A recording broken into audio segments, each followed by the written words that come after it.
वालेकुम दोस्तों की हाल चाल है। मैं थोड़ा मेज़बान मोहम्मद शाह तो तुसी देख रहे हो साडा यूट्यूब चैनल सुपर टीवी। सब तो पहले तो साडे चैनल को करो सबसक्राइब तो बैल आइकन को करो प्रेस ताकि जेडी भी वीडियो लाई होती वीरां नूं बरबक इतला मिले। दोस्तों मदरसा मंडी आए हैं, आ तुसी देख रहे हो एक साइड ते रोड चल रहा मदरसा मंडी के नाल है बहावल नगर रोड। अगर चिस्सियाँ जो आओगे तो बहावल नगर वाली साइड में जा रहा, बहावल नगर तो चिस्सियाँ है तकरीबन है मेरा ख्याल है इतों कोई 20 किलोमीटर बहावल नगर। चिस्सियाँ भी इन्ना की तकरीबन 20-22 किलोमीटर चिस्सियाँ। हफ्ते वाले दिन मंडी लगती है हर हफ्ते और मक्खी चीनी के हवाले ना पूरे मुल्क के बहुत मशहूर मंडी है और काफ़ी वड्डी मंडी है। आगे भी कवरेज की है और लोगों ने बड़े रेट शेट और काफ़ी वीडियोज़ बंदे ने पसंद की। ਜਿਹੜੇ ਭਰਾ चैनल के नवे ने जिन्होंने कोल सबसक्राइब वाला बटन रेड कलर का आ रहा वो इस चैनल को सबसक्राइब करन ते बैल आइकन आएगा नाल ਉਹਨੂੰ भी प्रेस करन। ਜਿਹੜੇ ऑलरेडी सबसक्राइब ने उन्होंने चाहिए कि वो सिर्फ वाच करन ते कॉमेंट करन। ठीक है चलते हैं देखते हैं इंशाल्लाह रेट शेट के की सूरत हाल है। थोड़ा जिहा साइड ते हटना यार, ये नहीं अपना। लो जी दोस्तों मक्खी चीनी प्योर माशाल्लाह बड़ा सोहना माल है। सारे पठोरे है। हाँ जी बाहर निकल बाली से ऊपर हो जा। अच्छा इन्हां दी उम्र कितनी है? उम्र इन्हां दी 5-5 महीने। 5-5 महीने। हाँ जी। तो ये नस्ल केड़ी है? ये देसी बकरे देसी जी। छड़ दे। अच्छा तो की मुल शोल की कर रहे हो? बोलन तो 17 मंगते पे 14.5 ला रहे हैं। 17,000 रुपया पुट्ठे का मांग रहे हो? सही है। उम्र इन्हां दी 5-5 महीने। 14.5 तक दे दोगे? 14.5 लाते पैन दिंदे कोई पैन। अच्छा 14.5 लग रहा। हाँ जी। तो कितों तक दोगे? 15 तक दे दोगे? 15.5 दे दी। 15.5 तक दोगे। नंबर शंबर है अपने को? हाँ जी इधर पठोरियां के बाहर मोड़ दिखा। पठोरियां केड़ियां आ अपनियां? ये जी 0 तो ऊपर साइज है। अच्छा आप बकरियां लैदा की थी? सही हो गया। है जी सारियां बकरियां। इन्हां दी उम्र कितनी है? पट्ठा दी 4-4 महीने। 4-4 महीने। इन्हां दा की मोल कर?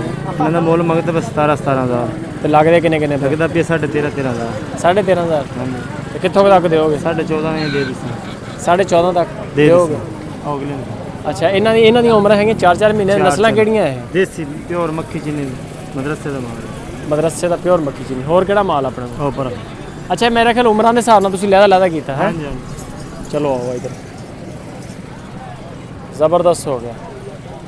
अच्छा इन्हां दा ये सारियां पट्ठा? हाँ जी ये 8 महीने दी लैन है। 8 महीने दी है। अगे इधर आ जाओ सामने जरा।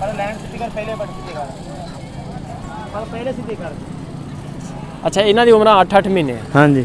तो इन्हां दा की मुल कर रहे हो? इन्हां दा मुल मंगते पे 20,000। अच्छा इन्हां दा 20,000 मांग रहे हो? इन्हां दा 15 लगदा पिया। 15,000 लग रहा है। हाँ जी ये 30 पट्ठ है जी। 30 पट्ठा? हाँ जी। अच्छा तुसी यानी कि लैदा की ग्रुपिंग की है ना? हाँ जी। बकरे छोटे लैदा फिर बकरियां छोटियां लैदा। हाँ जी। ते ये जिहड़ी उम्र 8 महीने वाली है लैदा। पिछू लाओ ना।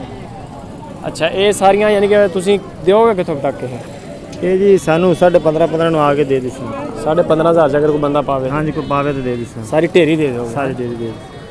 और पूरे मुल्क दे विच तुसी इन्हां दी डिलीवरी भी दिओ यानी कि जेड़ा बंदा तुहानू पैसे भेजदा किराया भेजदा? हाँ जी। ठीक है ना? जी बिल्कुल दिसा। हाँ जी। हाँ इथों माल सारा गड्डी ते आपने देखना आपने डाला ही आता है। डाला भी आवदा है? हाँ जी उनका फोटो सेट हो नेट पे। अच्छा डाला भी तुहाडा अपना डाला है अपना कारोबार है मदरसे विच रहने हैं असि। इथे बहावल नगर च रहने? हाँ जी सही है। आप माइक पकड़ते नंबर शंबर दे अपना आगे आ जा। 0346 है इतने खड़ा रहा हुण बोल। 0346 75 25 145। नाम की अपना? मोहम्मद अफजल। मोहम्मद अफजल। हाँ जी। ये 0344 आख्या कि 46 0346? हाँ जी। अगे 75 25 75 25 145 145। नाम की दसिया? मोहम्मद अफजल। मोहम्मद अफजल। यह 200 अडाला खड़ा है इन्हां दा। अगर किसी भरा यानी कि माल चाहिए हो पूरे मुल्क दे विच माल डिलीवर करते हैं। मदरसे मंडी के रहने वाले हैं। ਇਹਦੇ 'ਚ कितना माल लाद ਲੈਂਦੇ ਇਹਦੇ ਵਿੱਚ? ਇਹਦੇ ਵਿੱਚ ਲਾਦ ਲੈਂਦੇ ਆ ਜੀ 50 ਪਾਰੂ ਲਾਦ ਲੈਂਦੇ 50 ਭਾਰੂ यानी कि ਲੱਦੇ ਜਾ ਸਕਦੇ यानी कि गां कराची करूची जाना हो तो लिजा सकते हैं ना? नहीं जी डाला नहीं लिजा सकते हैं। डाला नहीं लिजा सकते माल ਅਸੀਂ ਆਦਾ ਹੀ ਲੋਡ ਕਰਦੇ ਬਨੇ ਕਿਰਾਏ ਦਾ ਨਹੀਂ यानी कि ਆਪਦਾ ਹੀ ਵੇਚਣਾ ਹੋਵੇ ਆਪਦੀ ਢੇਰੀ ਅਗਰ ਸੌਦਾ ਹੋ ਜਾਂਦੀ ਕਿਰਾਇਆ ਦਵੇ ਬੰਦਾ। ਹਾਂ ਜੀ ਦੇ ਵੀ ਪਹੁੰਚ ਦਿਓ। ਹੋਰ ਗੱਡੀ ਗਲਵਾ ਦੇਣੇ ਇਹ ਨਹੀਂ ਗਲਵਾਉਂਦੇ। ਇਹ ਨਹੀਂ ਭੇਜਦੇ ਆ ਇਹਦੇ ਤੇ ਆਪਦੇ ਕੰਮ ਵਾਸਤੇ ਆਪਦੇ ਕੰਮ ਲਈ। ਠੀਕ ਹੋ ਗਿਆ ਸਰ ਬੜੀ ਮਿਹਰਬਾਨੀ ਬਹੁਤ ਸ਼ੁਕਰੀਆ ਜੀ। ਬਾ ਇਹੀ ਆਪਣੇ ਕੋਲ ਹੈ ਨਾ ਹੋਰ ਤਾਂ ਨਹੀਂ? 50 ਪਾਰੂ। 50 ਪਾਰੂ। है जी 8-8 महीने ਦੇ ਉਮਰਾਂ ਇਹਨਾਂ ਦੀਆਂ कीमत तुसी सुन ली है अभी 20,000 15.5 तक देंगे माशाल्लाह सोना माल है सारा मक्खी चीनी मदरसा नस्ल लाइक कमेंट शेयर लाजमी है चीज़